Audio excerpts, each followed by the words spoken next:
Pemirsa, kasus penipuan investasi kerap terjadi dan memakan banyak korban. Mengapa hal ini bisa terjadi? Apakah memang pemahaman masyarakat akan keuangan masih sangat minim? Bersama saya Chandra Dewi, Anda menyaksikan Cerdas 5 Menit. Dan di studio Metro Manulife, saya telah ditemani oleh Ibu Kusuma Ningtuti S. Sutiono atau Ibu Titu, anggota Dewan Komisioner Otoritas Jasa Keuangan OJK, bidang edukasi dan perlindungan konsumen. Selamat pagi, Ibu Titu. Selamat pagi, Chandra. Terima kasih kehadirannya, Bu Titu. Ini berbicara mengenai korban penipuan investasi. Ini bisa dikatakan bahwa masyarakat banyak yang masih belum paham ya, Bu, sepertinya mengenai keuangan. Betul, masyarakat Indonesia masih banyak yang belum paham. Dan memang kita melakukan survei tahun yang lalu. Hasil surveinya memang menunjukkan, mengkonfirmasi bahwa tingkat literasi masyarakat Indonesia itu ternyata masih rendah, hanya sekitar 22%. Tingkat literasi itu artinya mengenai pengetahuan atau pemahamannya, keterampilan untuk mengetahui manfaat atau risiko suatu produk, maupun keyakinannya di dalam menggunakan produk keuangan. Tapi justru biasanya korbannya justru yang well educated, Bu, yang berpendidikan. Kenapa bisa begitu ya? Ya, memang seringkali seperti itu kejadiannya. Oleh karena itu bukan didrive oleh tingkat pendidikan, tetapi lebih kepada appetite untuk mengambil risiko yang lebih tinggi.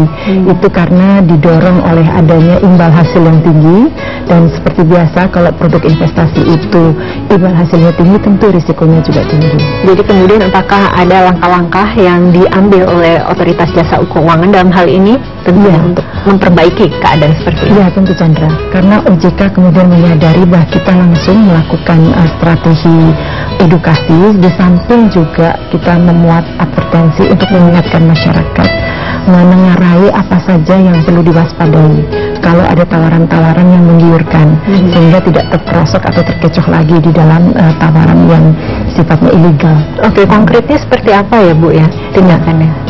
Selain kita memberikan edukasi ke semua lapisan masyarakat, kita juga membuat infrastruktur dan juga sedang membuat produk yang mudah dijangkau.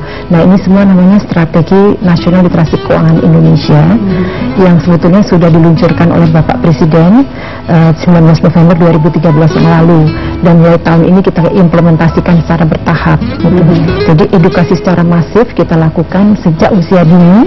Kita masuk ke sekolah-sekolah bekerja sama dengan Kemendikbud, Kementerian Pendidikan dan Kebudayaan, dan kemarin baru saja diluncurkan dengan kurikulum 2013. Kita mulai dengan siswa kelas 10 ya, SMA, dan nanti akan berkembang ke SMP dan SD, dan tentu juga kelompok masyarakat lainnya. Bagaimana kemudian tanggapan dari masyarakat dengan ada program ini? Besar sekali, karena kita membuka kontak center 50655, di mana masyarakat bisa langsung menghubungi dari seluruh wilayah di Nusantara ini untuk menanyakan apa saja yang berkaitan dengan produk dan layanan. Jadi seandainya mereka berhadapan dengan tawaran yang tidak jelas, mereka akan menghubungi telepon itu dan menanyakan lebih lanjut.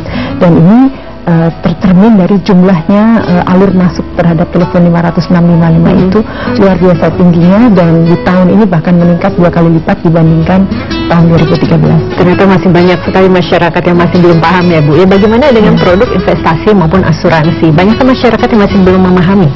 Sangat banyak yang belum memahami. Investasi itu juga ada berbagai macam, dan risikonya juga seperti saya sebutkan tadi, semakin tinggi imbal hasilnya, semakin besar risikonya. Nah, ini yang kita buat dalam materi edukasi. Sedangkan asuransi itu banyak sekali yang mereka tidak paham ketika menutup polis bahwa itu tercover di dalam polisnya. Ini disebabkan oleh karena cepat mengatakan iya paham, padahal sebenarnya belum paham seutuhnya. Maka kita memprogramkan kepada seluruh perusahaan asuransi, khususnya agen-agennya, agar pada saat menjajakan, memberikan penawaran, memastikan bahwa calon pemegang polisnya itu sudah memahami apa yang tercover. Ibu Titu, terima kasih atas kehadirannya dan juga informasinya yang berguna pastinya bagi masyarakat. Terima kasih, Chandra. Selamat pagi. Selamat pagi, Ibu. Dan pemirsa, demikianlah Cerdas 5 Menit, Cerdas Finansial untuk episode kali ini. Saya Chandra Dewi, terima kasih atas perhatiannya. Sampai jumpa. Dipersembahkan oleh